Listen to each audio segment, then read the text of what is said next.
Pawan Kalyan hot comments చేశారు. 2029 కాదు, target 2047 అంటూ ఇది స్వయంగా మోడీయే చెప్పారు అనేది. వాస్తవానికి నరేంద్ర మోడీ చెప్పింది, పవన్ కళ్యాణ్ గారు చెప్పింది ఒకటే అయినా కానీ ప్రజల్లోకి మాత్రం 2047 టార్గెట్ పెట్టుకున్నారా, వ్యూహం 2047 వరకు ఉందా అంటే ఇంకా 25 ఏళ్ళు ఆగాల అన్నట్టుగా. ఎందుకంటే ఇప్పటికే దశాబ్దం తర్వాత ఇప్పుడు నాకు ఓటు వెయ్యండి అని అడిగే అర్హత వచ్చింది అని ఎప్పుడైతే మాట్లాడారో అదే కాస్తంత అసహనానికి గురి చేస్తుంది. ఎందుకు లాస్ట్ టైం కూడా 2019లో కూడా ఆయన పోటీ చేశారు భీమవరం నుంచి, గాజువాక నుంచి. అప్పుడు మరి ఓటు వేయండి అని అడగలేదా? అప్పుడు అర్హత రాలేదా?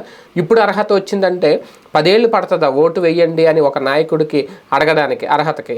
అలా అనుకుంటే మరి మిగిలిన వాళ్ళందరూ, అడిగే వాళ్ళందరూ పార్టీ పెట్టినంటే ప్రతి నియోజకవర్గంలో జరిగేది అదే కదా, ఓటు వేయండి అని అడగాలి. అడగంతే అమ్మాయిని పెట్టదని ఆయన ఇప్పుడు చెప్తున్నారు.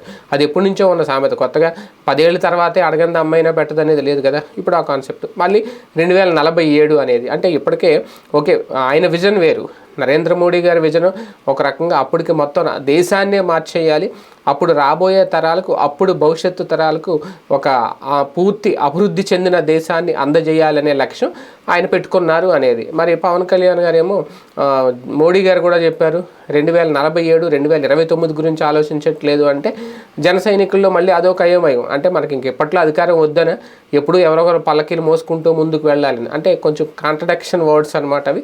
కాకపోతే అసలు విషయం అయితే మోడీ గారు చెప్పింది విజన్, ఒక విజనరీ. ఇప్పుడు చంద్రబాబు గారు విజన్ 2020, విజన్ 2040 ఎలా పెట్టుకుంటారు, ఆయన కూడా 2047 నాటికి పూర్తిగా దేశాన్ని ఆర్థికంగా డెవలప్ చేయాలి, అలాగే అభివృద్ధి పరంగా కూడా ముందుకు తీసుకెళ్ళాలి అనేది ఆయన యొక్క ప్రధాన ఉద్దేశం, ప్రధాన లక్ష్యం. దాన్ని కాస్తంత అటు ఇటుగా వెళ్ళి ప్రజల్లోకి ప్రచారం వెళ్ళిపోయింది.